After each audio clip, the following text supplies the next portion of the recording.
देखिए गाइस, मेरा सारा काम हो गया है और मैंने सारे काम से फ्री हो गई। बस अब नहाना रह गया है। तो बस अब नहाने के पहले मेरे को थोड़ा सा काम करना है। क्या है कि मैंने यहाँ पर चावल भिगो दिए थे। तो ये चावल मैंने कल भिगोए थे सुबह सुबह 8 बजे। तो इनको लगभग हो गए 26-27 घंटे हो गए और इनका रात को मैंने पानी चेंज कर दिया था। तो बस इन्हीं की एक रेसिपी बनाऊँगी मिठाई में। तो सबसे पहले इनका पानी हटा देती हूँ पहले। देखिए, मैंने ये छलनी में चावल निकाल लिए हैं और अब इसको इस प्लेट से कवर करके रख देती हूँ जब तक मैं अपना काम कर लेती हूँ नहाने धोने वाला। चलिए फिर मिलते हैं इसके बाद। Hello everyone, welcome back to my channel. मैं हूँ सीमा और मेरे चैनल में आपका स्वागत है। और मेरा सारा काम हो गया है, मैंने नहा ली, सारा काम से निपट गई हूँ और अभी दोपहर का टाइम हो गया, लगभग बज गए 1 बज रहा है। तो मैंने जो आज बनाने वाली हूँ चावल की स्वीट रेसिपी, तो उसका आगे की प्रिपरेशन के लिए चलते हैं किचन में। तो चलिए फिर आगे क्या करना है दिखाती हूँ। तो यहाँ पर मैंने कॉटन का कपड़ा बिछाकर चावलों को फैला दिया जिससे पानी अच्छी तरह से सूख जाए। देखिए, हमारे चावलों का पानी अच्छी तरह सूख गया है, बिल्कुल भी पानी नहीं है। और चावलों को नहीं सुखाना, ये गीले हल्के हल्के रहना चाहिए नमीन में। और बस इनको मिक्सी के जार में डाल करके हम पीस लेते हैं। तो यहाँ पर हमने चावल के आटे को पीसकर छलनी से छान लिया है। देखिए, हमारे चावल का आटा पीसकर तैयार हो गया। अब इसमें हम कुछ चीज़ें मिलाएंगे।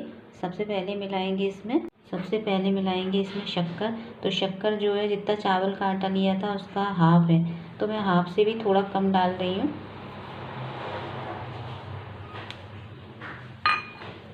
फिर लिया है ये नारियल कद्दूकस के। तो ये मैंने बड़ा बड़ा कद्दूकस कर लिया, तो एक छोटी बाउल भर के ये डाल दूँगी। हम डालेंगे ये इलायची का पाउडर, इसको भी डाल देंगे।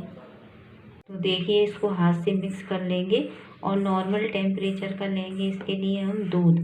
तो दूध ले लेंगे।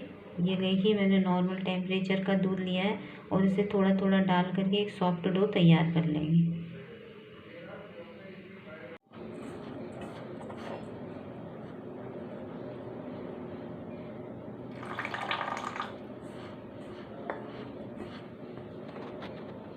मेरा ये डो तैयार हो गया है और इसे रेस्ट करने के लिए मैं रख दूँगी कम से कम 1-1.5 घंटे के लिए। फिर उसके बाद बनाऊँगी। अब हमने गैस ऑन करके कढ़ाई रख दी है और इसमें आधी कटोरी डालेंगे शक्कर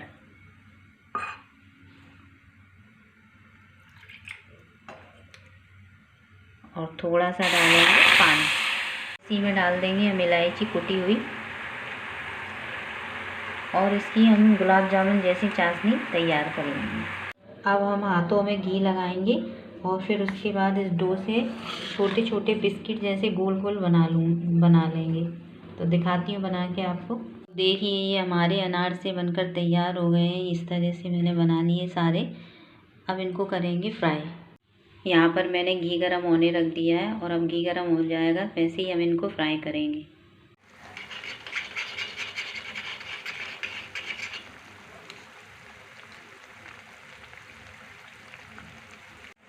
और ये अनार से फ्राई हो गए तो इन्हें मैं चाशनी में डालती जा रही थी। तो देखिए, ये मेरे अनार से बनकर तैयार हो गए हैं और अभी ये बहुत ही प्यारे लग रहे हैं दिखने में। और मैंने इनको खाया तो बहुत ही टेस्टी भी लगे हैं। तो आप बना सकते हैं होली के टाइम पर इनको। तो बहुत ही अच्छी रेसिपी है इसे। अब मैं इसे कवर करके रख देती हूँ।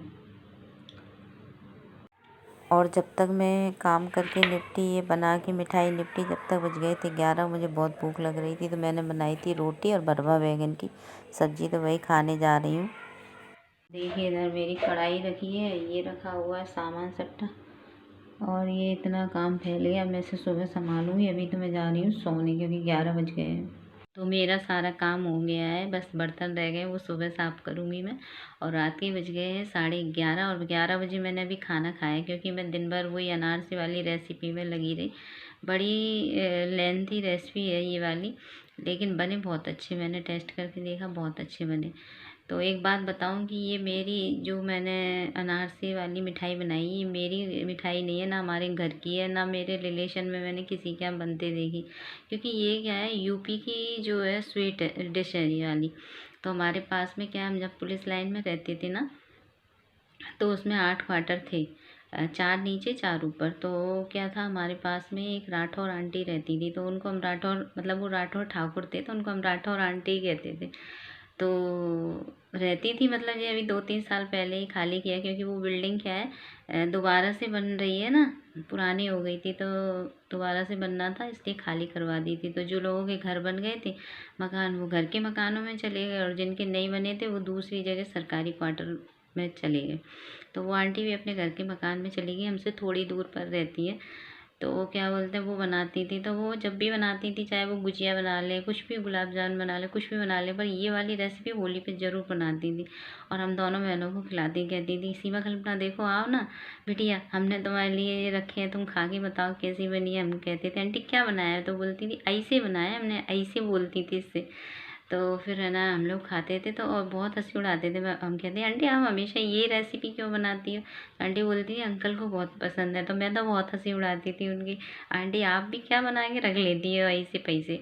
तो फिर हमने मम्मी से पूछा, तो मम्मी ने बताया कि अरे इनसे अनार से बोलते हैं हम लोग, वो ऐसे बोलती हैं, मुझे मालूम है ये कैसे बनते हैं, पर मैंने कहीं बनाई नहीं है। तो फिर बड़ी प्यारी आंटी थी वो लोग। और हम लोगों को, उन लोगों ने छोटे छोटे से ही देखा, इतने बड़े होते देखा था, तो उन लोगों ने भी, हम लोगों को कभी भी, उन आंटियों ने, 8 क्वार्टर वाली ने, कभी ये नहीं लगता था हम लोगों को कि ये हमारा घर नहीं है। वो भी हमें अपनी, हमारी मम्मी जैसी ही लगती थी, और वो हमें उतना ही प्यार करती थी जितना अपने बच्चों से करती थी। तो बड़ा लगाव था उन लोगों से, एक फैमिली की तरह हम लोग रहते थे। पर सब बिछड़ गए, समय के साथ जाना पड़ा सबको अलग अलग। तो हम लोग बहुत याद करते हैं उन लोगों को, और वो भी हम लोगों को उतना ही याद करती होंगी। तो आज उनकी रेसिपी जब मैंने बनाई, ये वाली स्वीट डिश मैंने बनाई, तो मम्मी ने से मैंने कहा, मैंने मम्मी आज तो बिल्कुल आंटी वाली बनाई मैंने। तो मैंने फर्स्ट टाइम ट्राई करके देखी है ये वाली, तो अच्छी बनी, मतलब टेस्टी बनी है मतलब। तो थोड़ा मैंने इसमें अलग से वो दे दिया, बाकी बनी अच्छी है वो।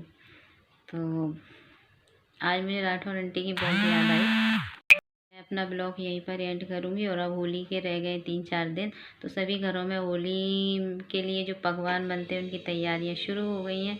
और मैंने भी फर्स्ट रेसिपी बनाई है ये अनार से, और रस भरे रसीले अनार से बनाया है मैंने। तो आप भी ट्राई करके देखना ये वाली रेसिपी। आगे भी जो भी बनाऊंगी होली की प्रिपरेशन में, वो आपको सब ब्लॉग में शेयर करूँगी। और आप बस, अब मैं अपना ब्लॉग यहीं पर एंड करूँगी। अगर आपको अच्छा लगे तो लाइक कर दीजिए, शेयर कर दीजिए, और चैनल को सब्सक्राइब कर दीजिए। फिर मिलते हैं एक नए ब्लॉग में। तब तक अपना ध्यान रखें, प्रेम पूर्वक जितने भी पकवान बना सकते हैं बनाएं, नहीं बनाना मत बनाएं, बस खुशी खुशी के साथ होली को एंजॉय करें। बाय।